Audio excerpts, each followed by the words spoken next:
Bueno, muy buen día. Damos inicio a este segundo conversatorio, en este caso sobre transparencia y apertura en la información de la obra pública. Hola Roxana, hola Beatriz y hola Gonzalo Diegues, lo tenemos ahí en la pantalla a la distancia, aparentemente engripado, pero cumpliendo con su deber. Este es el segundo conversatorio de 7 conversatorios, cada uno focalizado en uno de los principios básicos que tienen que ver con discutir, con legitimar, ¿por qué no?, incluso con conocer el código de ética de la obra pública y debates, perspectivas o miradas que este código y en general este tipo de acciones suscitan. En este caso, la idea es charlar un poquito sobre algunas cuestiones que tienen que ver con específicamente la transparencia y la apertura de la información. Siempre planteo que muchísimas veces pensar a esto tiene que ver en cómo uno se aproxima a los procesos de innovación política. Y la transparencia es, o debiera ser, en todo caso, este proceso. Sin embargo, hay, como diría, 3 instancias básicas y elementales de pensar esto. Casi siempre la transparencia en un primer paso es algo así como una oportunidad comunicativa en el orden de lo publicitario, y eso está muy alejado de la convicción, más bien diría es un criterio de oportunidad, es una transparencia ínfima, mínima, acotada o discreta.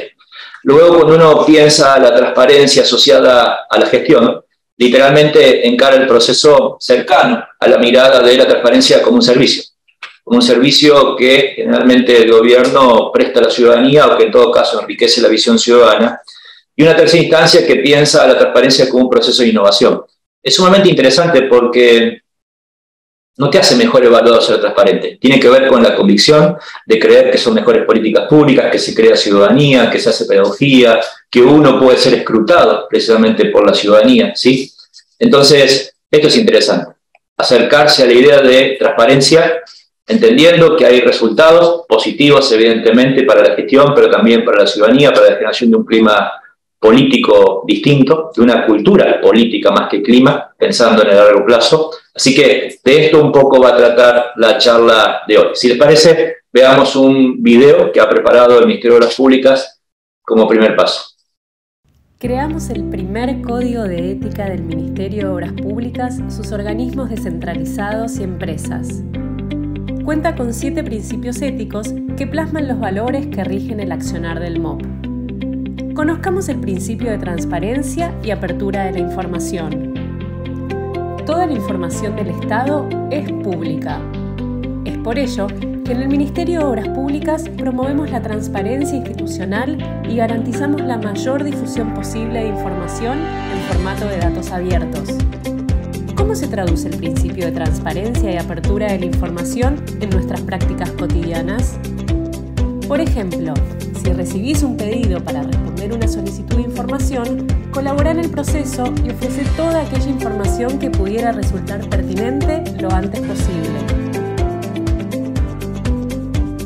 Construimos un código de ética amplio, plural y colectivo en base a los valores que respetamos y consensuamos todas las personas que hacemos obra pública. ¿Querés conocer más?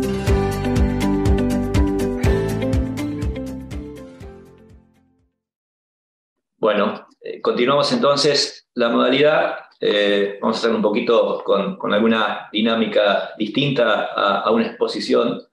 La idea es presentar una pregunta y que en conjunto las 3 personas responsables de debatir y responder esto puedan dar su visión con 6 minutos cada una de ellas. En primer lugar, Roxana Mazzola, que es Directora Nacional de Transparencia del Ministerio de Obras Públicas, además, de alguna manera, responsable de toda esta política que viene llevando adelante, la política de transparencia del organismo con una visión integral y ampliada, y además una larga trayectoria como experta en políticas sociales y específicamente para la reducción de brechas. En segundo lugar, Beatriz de Anchorena es actualmente directora de la Agencia de Acceso a la Información Pública, ha sido recientemente designada en ese cargo y con una amplia trayectoria en cuestiones de gobierno abierto. Y en tercer lugar, Gonzalo Diegues, que es director de Gestión Pública de CIPE, institución que además forma parte del Observatorio de la Obra Pública y cuyo rol ha sido central en la construcción del Código de Ética como parte, además, digo orgullosamente, en algún momento he sido miembro del directorio de CIPEC, así que es muy lindo que también forme parte de esto. Si les parece, entonces, vamos a dar paso a la primera pregunta. La idea es Roxana, Beatriz y luego Gonzalo. En todo caso, después invertimos el orden. La primera pregunta es una pregunta genérica que tiene que ver con qué implica asumir la transparencia y la apertura de información específicamente en la obra pública, cómo esto se traduce en iniciativas y políticas innovadoras. Bueno, definitivamente cuando hablamos de obra pública, si hay algo que históricamente se ha caracterizado la obra pública es por el oscurantismo y la desconfianza ciudadana, ¿no? Y no es algo que sea de un gobierno, sino que históricamente a lo largo del tiempo la ciudadanía lo ve como aquello que es oscuro, que no se sabe en qué se utilizan los recursos públicos, de qué modo uno puede rendir cuentas de lo que se hace y sobre todo con mucha desconfianza ciudadana, ¿no?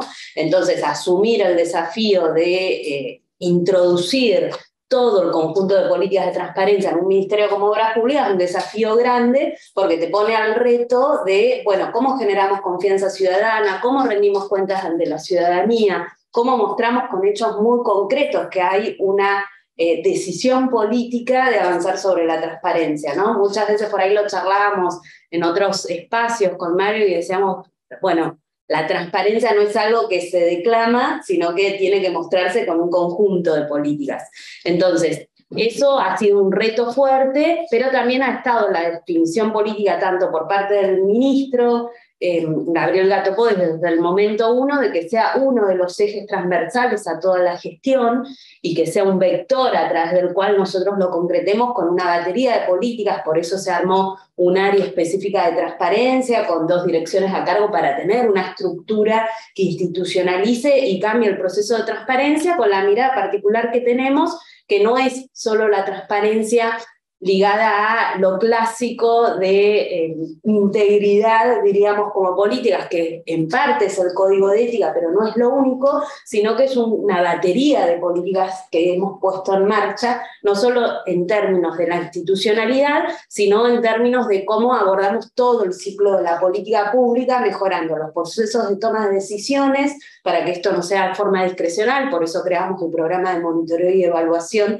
para ayudar en ese proceso de toma de decisiones, desde casos muy concretos de dónde se define localizar determinada obra que sea conforme a índices multidimensionales de vulnerabilidad, a dónde estamos localizando los recursos, que siempre son frutos del Estado. El otro eje es que no lo podemos hacer solos a nada de esto, sino que una definición del primer momento fue cómo lo hacemos. Y cómo lo hacemos es con instancias como el Observatorio de la Obra Pública, que es un espacio que se abre a que las organizaciones sociales, las universidades nacionales, la UOCRA, la Cámara de la Construcción, puedan participar, criticarnos, decirnos qué está bien, qué está mal en lo que venimos haciendo y también ir construyendo con ellos políticas de modo colectivo que mejoren la transparencia y todo el ciclo de las políticas de obra pública. Y el otro eje más tradicional, que ha sido todo lo que se vincula a transparencia e integridad en la obra pública, donde ahí nosotros metimos procesos muy concretos como la transformación digital en la obra pública.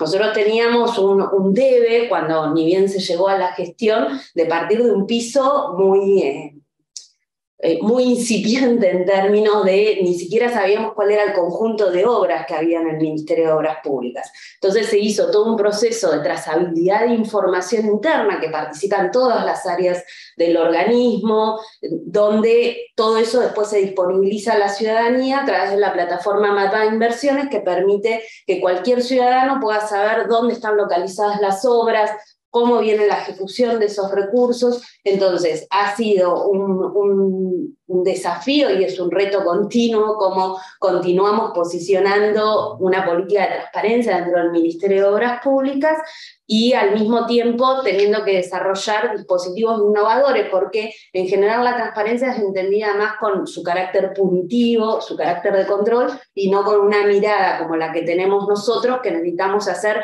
más y mejor obra pública, y para mejorar esa obra pública necesitamos meternos en todo el ciclo de la obra pública y en su ejecución, no solo en qué sucede desde un área de transparencia, sino cómo hacemos que los diseños, los programas sean más completos, diríamos, más integrales, para que después puedan ser evaluados, cómo hacemos para que la política que se constituye no la hagamos solo desde un área, sino que impregna las diferentes áreas del organismo, y también teniendo estándares internacionales y trazos que nos desafíen, ¿no?, en el reto.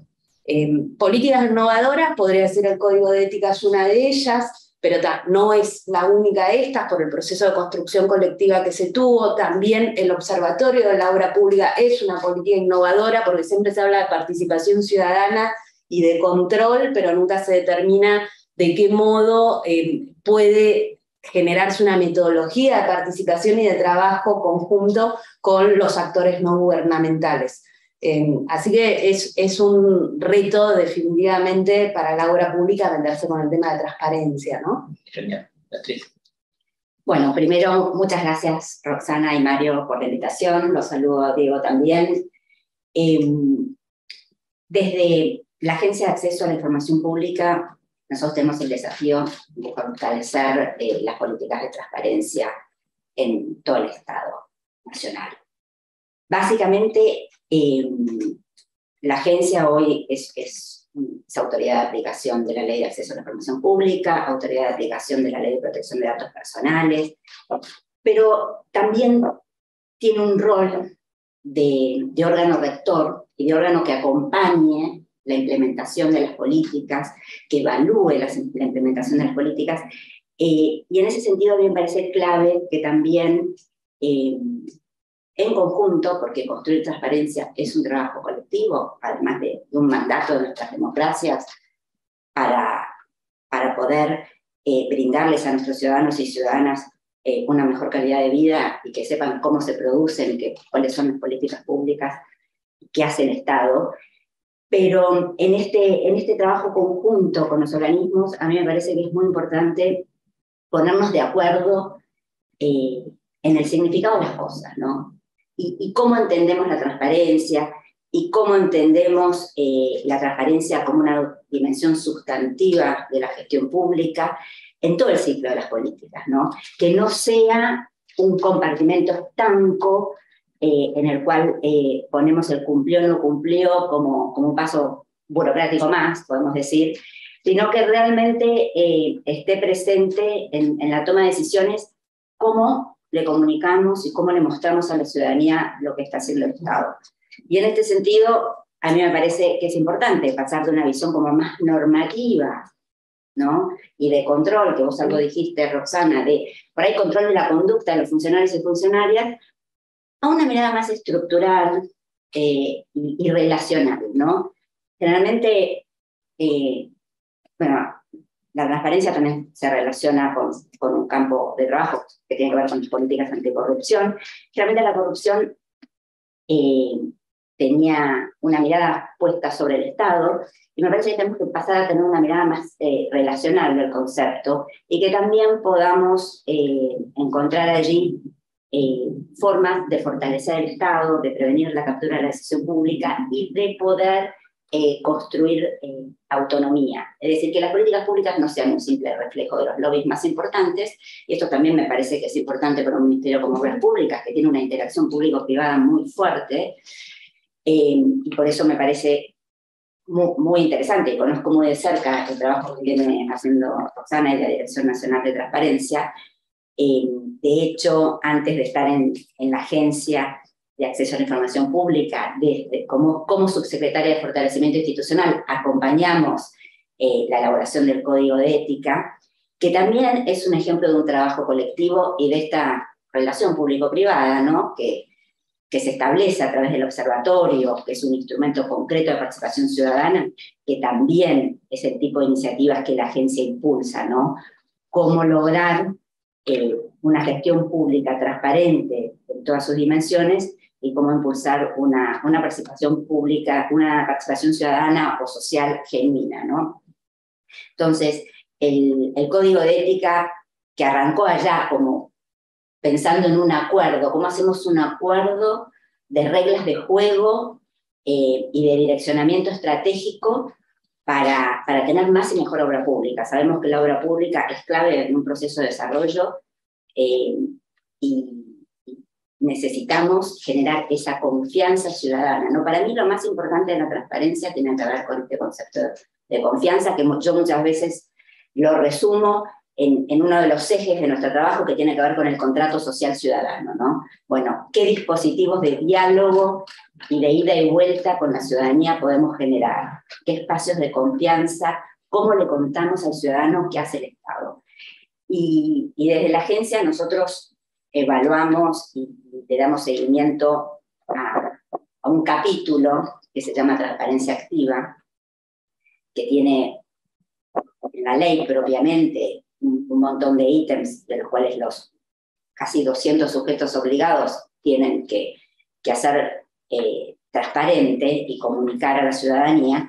Y nosotros incluso proponemos ir más allá, dar un salto de calidad en esta transparencia activa, que tiene que ver, la transparencia activa hoy en la ley es vinculada a los rubros de administración de recursos, ¿no? Plantilla de personal, presupuesto, compras y contrataciones, auditoría de la SIGEN, que de alguna manera también pueden englobar otros ítems, y nosotros proponemos de contarle a la ciudadanía las políticas públicas, su despliegue, sus resultados y sus indicadores, es decir, qué efectos están teniendo en la sociedad.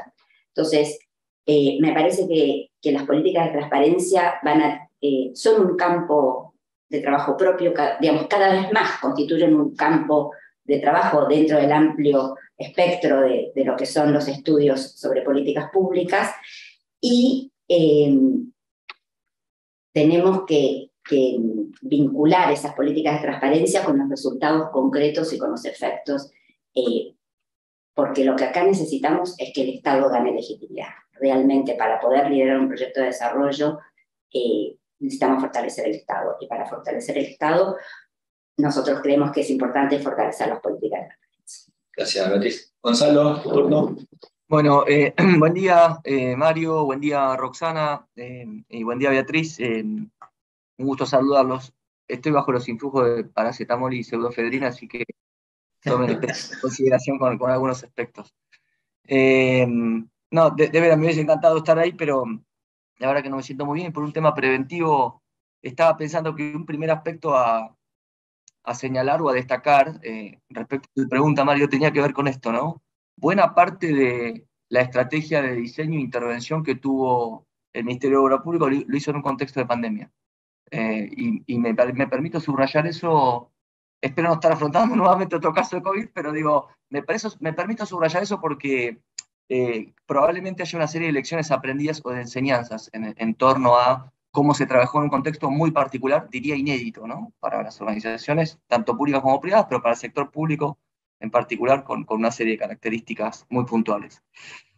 El segundo aspecto disculpen, el segundo aspecto que me parece interesante también de destacar en esta estrategia de intervención, y ya lo mencioné en algunas ocasiones, cuando hemos hecho algunas presentaciones institucionales con el ministro, con Roxana y su equipo, es el valor agregado y la diferencia sustantiva cuando se trabaja con una metodología de trabajo, y cuando se tiene, digamos, un planeamiento estratégico y un rumbo claro. Si uno analiza en perspectiva comparada el entorno y las características bien complejas, a partir del cual, digamos, se desplegaron esta serie de iniciativas y esta serie de dispositivos, porque no solamente la iniciativa del Observatorio de la Obra Pública termina con un código de ética o termina con un mapa de inversiones, digo, creo que hay una serie de productos bien concretos y tangibles que de alguna manera son el reflejo de una metodología de trabajo. Y en esa metodología de trabajo me parece que también, y quizás hasta sin pensarlo, las autoridades del Ministerio de Obra Pública fueron encontrando una estrategia en sí misma de gobierno abierto. Digo, cuando uno va a la literatura o a la biblioteca más especializada, encontramos tres grandes parámetros, ¿no? Tres grandes columnas vertebrales de cualquier estrategia de gobierno abierto: transparencia, participación y colaboración. Y esos tres ejes, con diferente intensidad y en diferentes momentos, se fueron retroalimentando en la gobernanza del proceso. Entonces yo quiero destacar especialmente este punto.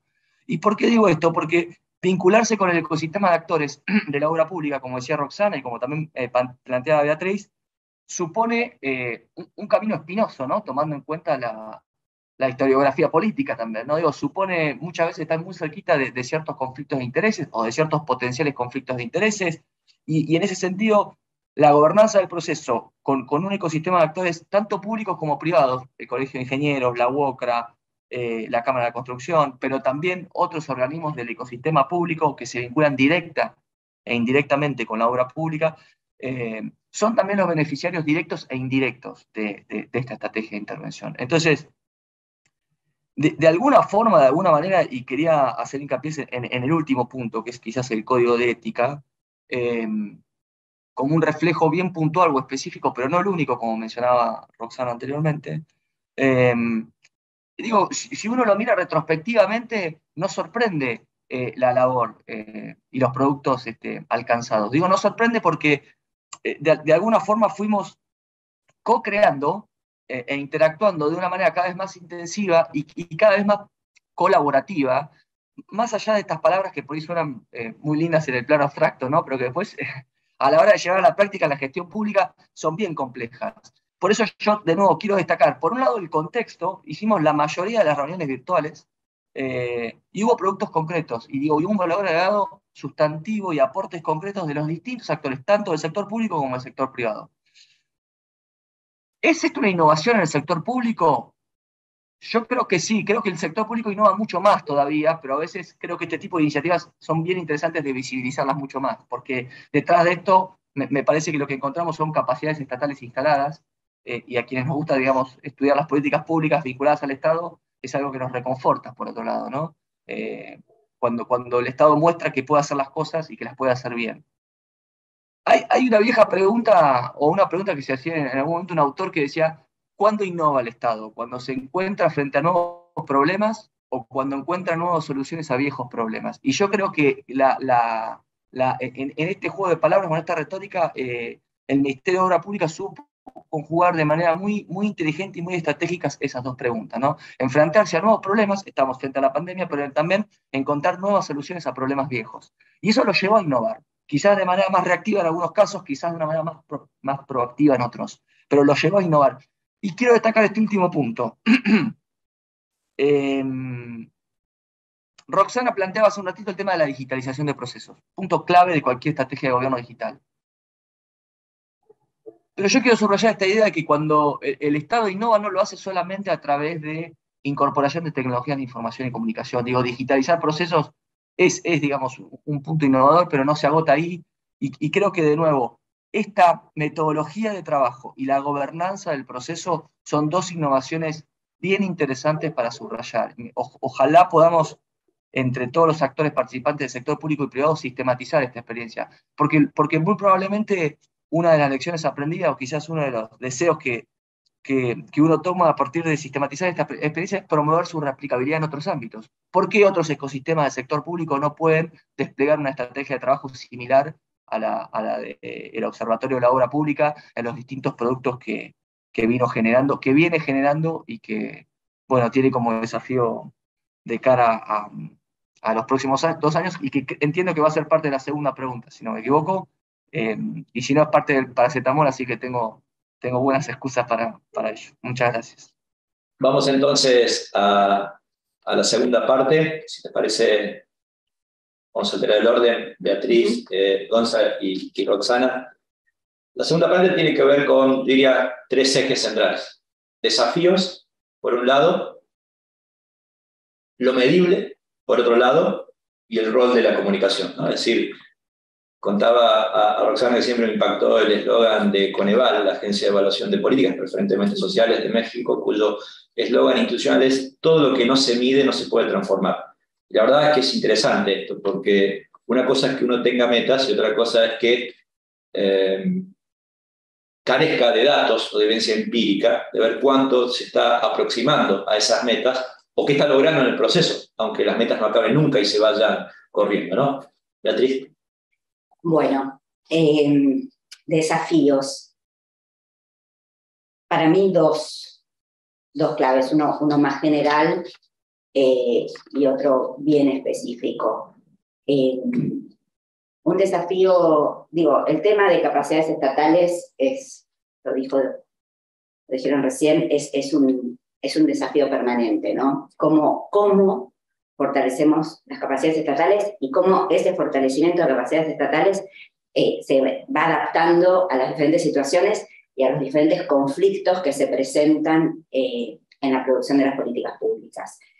Y en este sentido, nosotros trabajamos con todos los organismos para proveerles las herramientas para que puedan responder a la ciudadanía a las diferentes solicitudes de acceso a la información, para que puedan tener una estrategia de transparencia activa, para que puedan mejorar sus políticas de transparencia en general, más allá de lo que esté taxativamente en la ley. Y eso para nosotros tiene que ver con la construcción de 3 núcleos de capacidades principales. Uno tiene que ver con capacidades más burocráticas, más clásicas de administración del Estado, de gestión de expedientes.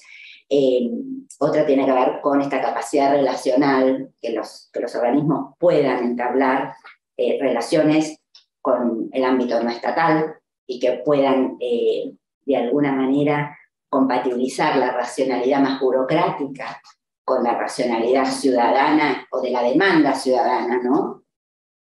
También ahí hay un desafío permanente que es la cuestión federal, ¿no? Cómo interactuamos también, o cómo bajamos, o cómo, la palabra bajar no es la correcta, pero cómo logramos capilaridad territorial con estas políticas de transparencia, más allá de que las provincias, por supuesto, tienen autonomía para definir sus políticas, pero cómo hacemos un círculo virtuoso en la bajada concreta, porque muchos ciudadanos, digamos, a veces tocan la puerta del nivel de gobierno que está más cerca, y a veces es el municipio, ¿no? Entonces, bueno, ahí hay un desafío también de construir capacidad estatal para una relación virtuosa con el territorio, y una cuestión también de mirada estratégica política en términos de capacidad estatal.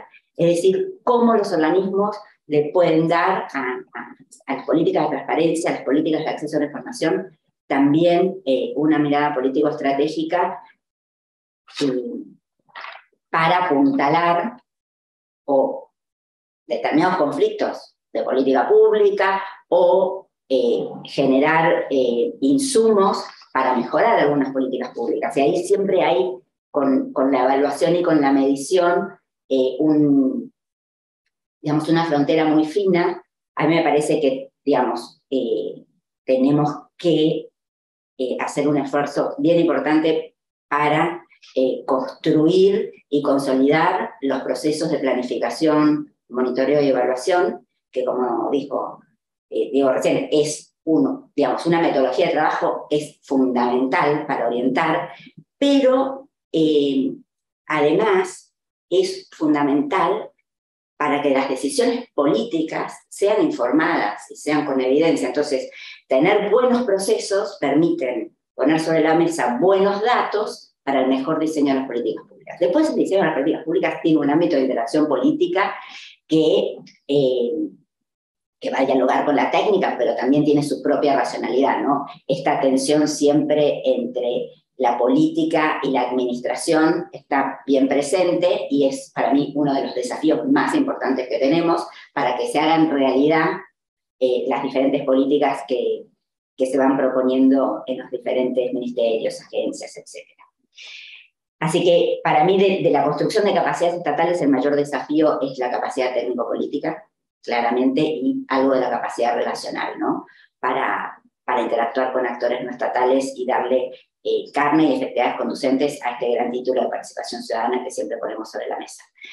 Y el otro gran desafío para mí tiene que ver con la producción de los datos que tiene hoy el Estado, ¿no?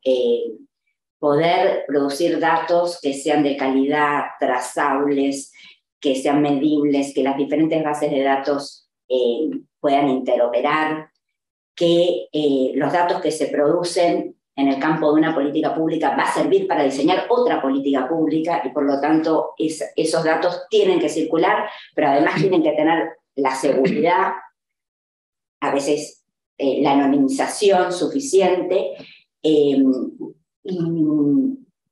porque necesitamos los mejores datos para diseñar las mejores políticas, y a veces el Estado se encuentra con algunas barreras en ese sentido, y la mayor barrera tiene que ver con la desconfianza ciudadana. Yo que trabajo como autoridad de protección de datos personales, muchas veces cuestiones que podrían ser interoperables, etcétera, a veces se ven restringidas porque nos faltaron unos fierros, etcétera, pero principalmente por un tema de construcción de confianza. Y me parece que el gran desafío es volver a tener esa confianza entre el Estado y la ciudadanía para poder liderar un proceso de desarrollo, y para liderar ese proceso de desarrollo tener datos para generar esas políticas públicas que nos hacen falta. Gracias, Beatriz. Pequeños grandes desafíos. Gonzalo. Bueno, la verdad que lo que mencionó Beatriz es prácticamente lo que tenía pensado decir. Por suerte hablamos. Una aclaración previa, Beatriz, soy Gonzalo. Ay, Gonzalo, perdón.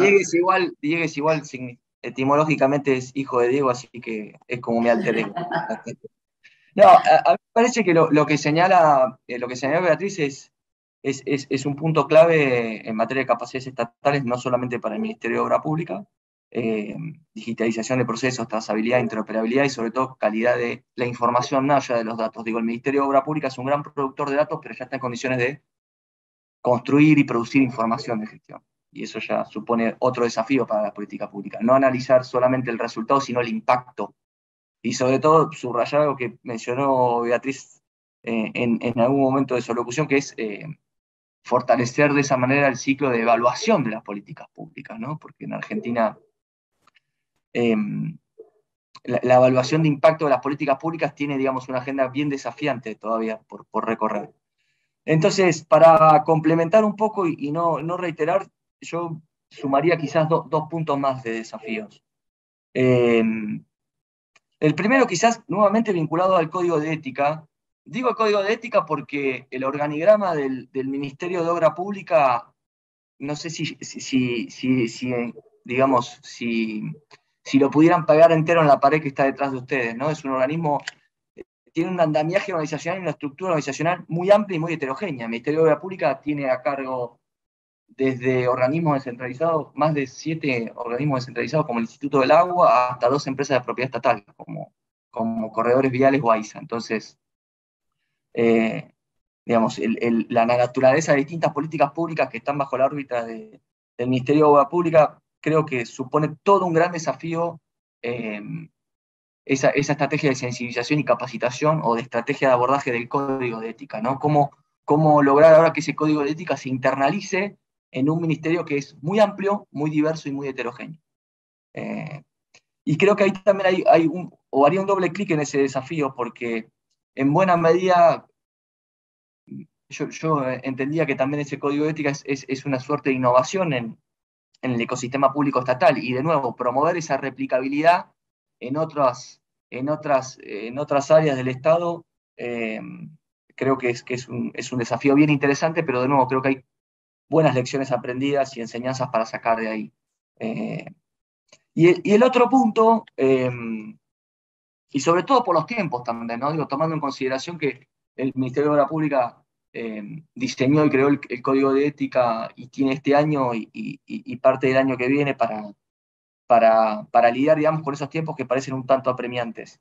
Y sobre todo para también garantizar la sostenibilidad de eso después, ¿no? La aplicabilidad intertemporal más allá de la autoridad política de turno.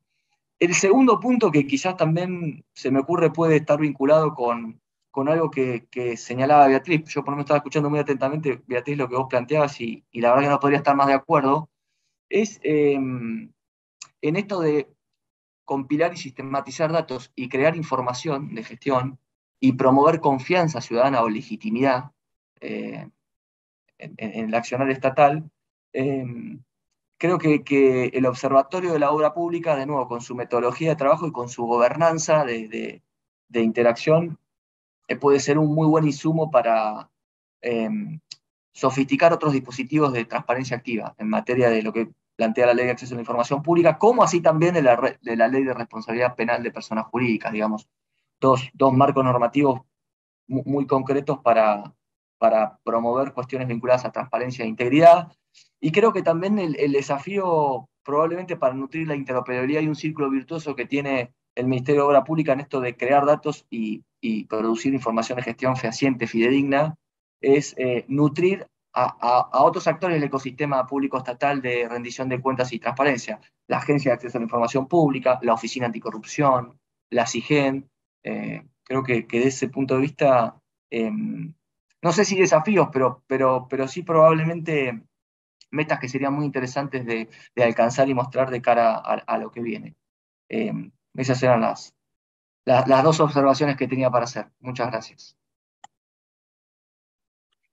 Gracias, Gonzalo. Gonzalo.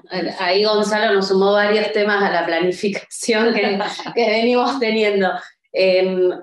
Me parece importante destacar una cosa que siempre lo charlamos nosotros, quienes estamos hoy en el Ministerio de Obras Públicas, en el caso mío puntual, el equipo que consolidamos con el secretario, somos gente de gestión pública, amamos la gestión pública, tenemos convicción de que vamos a seguir trabajando y aportando a la mejora institucional del Estado. Nos especializamos en esto, o sea, tenemos maestría, formación, diríamos, de cómo tenemos que aterrizar determinados instrumentos para que sea posible con este Estado. Porque no es un Estado ideal o el Estado que yo quiera en un momento ideal, sino con este Estado yo tengo que transformar e introducir la transparencia. Con este Estado y en el marco de la pandemia y con obra pública es que tuvimos que introducir y pensar cómo adaptamos estas herramientas de modo concreto. Entonces, siempre tuvimos nosotros desde entrada una evaluación MAPS que se hizo de todo el Estado en la contratación de la obra pública en Argentina, que fue una evaluación realizada con estándares internacionales planteados por la OCDE, que nos marcó un paneo de cómo estábamos en todas las dimensiones: estado normativo de contratación de la obra pública, estado de sustentabilidad dentro de la obra pública y los impactos que tiene la obra pública, el estado que se vincula más a la innovación tecnológica y a la introducción de tecnologías. Los resultados que nos dio esa evaluación, que fueron a inicios del año 2020, es lo que nosotros venimos siguiendo como matriz de riesgo y a partir de lo cual ordenamos los ejes estructuradores del Observatorio de la Obra Pública, porque los ejes que tiene el Observatorio y cada una de las propuestas y políticas que se construyen desde el Observatorio están estructurados para mejorar esa matriz de riesgo que nos había dado esta evaluación, y a su vez internamente nosotros venimos trabajando con una planificación de acá al 2023, que cada 3 semanas tenemos revisión de esta planificación, donde lo que tratamos es que tenga resultados, precisamente. No indicadores de proceso, porque es otra cuestión con la cual nos peleamos internamente. Che, las reuniones no sirven de nada si no tienen un resultado concreto que nosotros digamos para qué está aportando, ¿no? Por ejemplo, cuando hablábamos del desafío de la participación ciudadana y cómo el observatorio podía ser un dispositivo para eso, si solo hacíamos reuniones y no tenía como resultado una política que se construya a partir de eso y que nosotros internalicemos en el ministerio, era insuficiente, ¿no? No iba a ser efectiva esa herramienta. Entonces, con esa matriz nosotros venimos haciendo y midiendo las diferentes resultados e indicadores que tenemos que tener en estos ejes: monitoreo y evaluación, en participación y control ciudadano, en integridad dentro de la obra pública y todo lo que involucra ese gran eje, y en transformación digital, y el otro punto es comunicación. Entonces, si yo hoy tengo que pensar cuáles son los desafíos que tenemos, es, por un lado, cómo este avance institucional que se hizo queda blindado de algún modo. Eso estamos viendo de incorporarlo en la discusión y en el debate de la nueva ley de obra pública que se está dando dentro del Observatorio de la Obra Pública, para que mecanismos como el Observatorio de la Obra Pública queden en un marco de una ley. Del mismo modo lo hemos hecho, por ejemplo, cuando dijimos, bueno, cómo incorporamos el impacto ligado a la sustentabilidad de la obra pública en términos de género y el impacto en la niñez, que siempre es muy ciego a esto. Dijimos, bueno, en concreto hay una porción de presupuesto del Ministerio que se destina prioritariamente a estos temas, y eso lo incluimos en el marco de la Ley Cuidar en Igualdad, destinando una porción del 8,5% de presupuesto del Ministerio a obras de infraestructura del cuidado, para que también blindemos esos logros y esos avances que se van constituyendo. Me parece que hay un eje vinculado a eso, como desafío que tenemos para adelante, a la replicabilidad es el otro punto, ¿no? Porque es cierto, por ahí uno va encontrando acciones que innovan o que fueron encontrando una metodología, y hoy por hoy hay provincias y municipios que podrían desplegar un propio observatorio, digamos, como mecanismo institucional, y establecer las agendas de debates de políticas de construcción colectiva, o el mismo código de ética, como bien ahí dice Gonzalo, o todo lo que es las herramientas de transformación digital aplicada a la obra pública, o mapa de inversiones, por así decirlo, para publicitar cuáles son las obras que están, pero si nada de esto se acompaña con un tercer desafío, que es la comunicación, me parece, es insuficiente. O sea, lo que nosotros venimos notando hasta ahora es, venimos teniendo avances concretos, nosotros lo estamos midiendo, lo vamos generando con las diferentes áreas que intervienen de la red de transparencia e integridad del Ministerio de Obras Públicas, con la red de áreas de monitoreo y evaluación que fuimos consolidando, con la red de áreas de participación y control ciudadano en la obra pública, que son todas áreas que vienen trabajando esta agenda. Si nosotros a esto no lo comunicamos y no lo visibilizamos de algún modo, bueno, me parece que ahí está otro punto central dentro de los retos para adelante, ¿no? Por lo menos para tomar algunos, pero seguramente que, como siempre, continuamos entusiasmados con estos temas y con estas agendas, y creemos en estas transformaciones, que son los modos también de abordar una transformación más distributiva desde el Estado. La distribución no solo aborda dimensiones sociales como las que siempre hablamos, sino que aborda dimensiones también de cómo el Estado distribuye en su modo de accionar y cómo mejora el acceso a la ciudadanía a lo que venimos haciendo, ¿no? Y a que los procesos de políticas públicas sean más sólidos.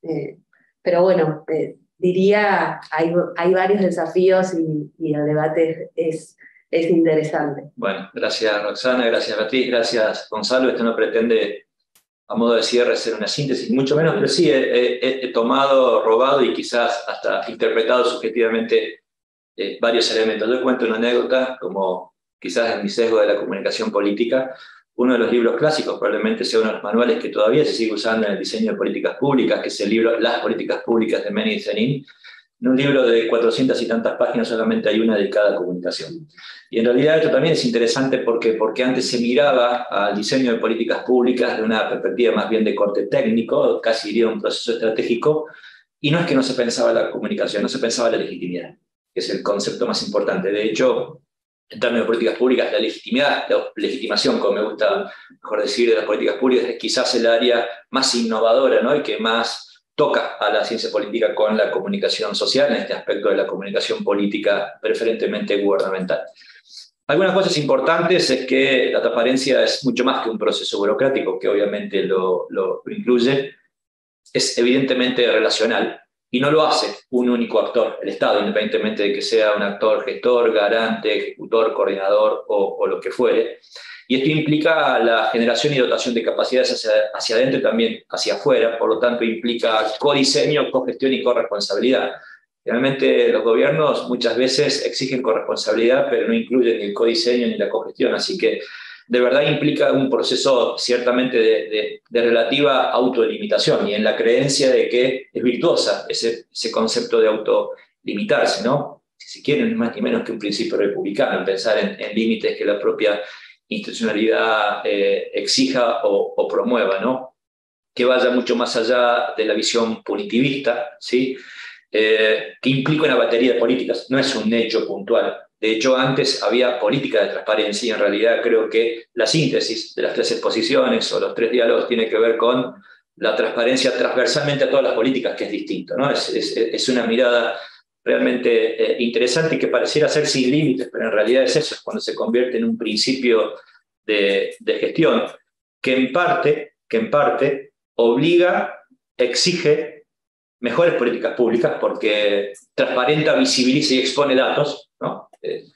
Expone la arbitrariedad, expone la opacidad, expone el secretismo, por algún lado, expone los lobbies, ¿sí? Expone los conflictos de intereses, expone las presiones, expone desde todo punto de vista. Y se supone que democráticamente para el ciudadano siempre es bueno, en base a esa exposición, tener mayor nivel de información, ¿no? Y me quedo hace 20 años aproximadamente, ya estoy muy viejo, escribí un capítulo de transparencia y me acuerdo que me había quedado grabada una frase tomada del Manual de Transparencia del Fondo Monetario Internacional, que es una obra realmente fabulosa, muy vieja. Uno puede ser crítico o no del fondo, pero de verdad hay alguna construcción teórica en torno a la transparencia muy interesante, y que decía, ¿cuándo culturalmente la transparencia se hace vigente? Cuando no ser transparente es una empresa de alto riesgo, ¿no? Y me parece que es esto, de alguna manera, algo en lo cual insiste mucho Beatriz, es que hay, querramos o no, en la instalación de los procesos de transparencia, en las políticas y en la política en singular, hay un intento de empujar contra una cultura política que no incluía a la transparencia. De alguna manera es ser republicano. Una de las características, y con esto damos fin a este conversatorio, es lo que está sucediendo hoy en América Latina. Hace muy poquitos días se hizo público unos datos del directorio legislativo que me tocó analizar, donde la característica de las presidencias es que básicamente tiene un diferencial agravado, hiperagravado de negatividad por sobre positividad. Sin embargo, los gobiernos que tienen, mayormente los que más tienen positividad, tienen una característica: tienen ningún punto cercano a la institucionalidad, es decir, se van alejando de la institucionalidad, se van volviendo arbitrarios, ¿sí? Se van volviendo poco republicanos, se van desvirtuando de la idea de democracia liberal y pasan a ser fenómenos realmente muy flagrantes de democracia iliberal, con I grande, en mayúscula, expuesto. Creo que la transparencia tiene que ver con que aún estas instancias de la más pura arbitrariedad, aunque sea celebrada por la opinión pública, tenga en sociedades, esperemos como la nuestra, un impacto significativo para que este tipo de cosas no pueda suceder. Si bien la reflexión es macro, creo que la aplicación concreta, específicamente en la obra pública, es un avance muy significativo que ojalá tenga como primer paso no tan solo ser transparente este proceso, sino que no tenga reversión este proceso a futuro, ¿no? Y me parece que en consonancia con las tres intervenciones da la sensación que hay un proceso de muy fuerte y anclada institucionalidad. Así que muchísimas gracias, Beatriz, Roxana, Gonzalo, y que mejores, no tan solo a costa o en base a paracetamol.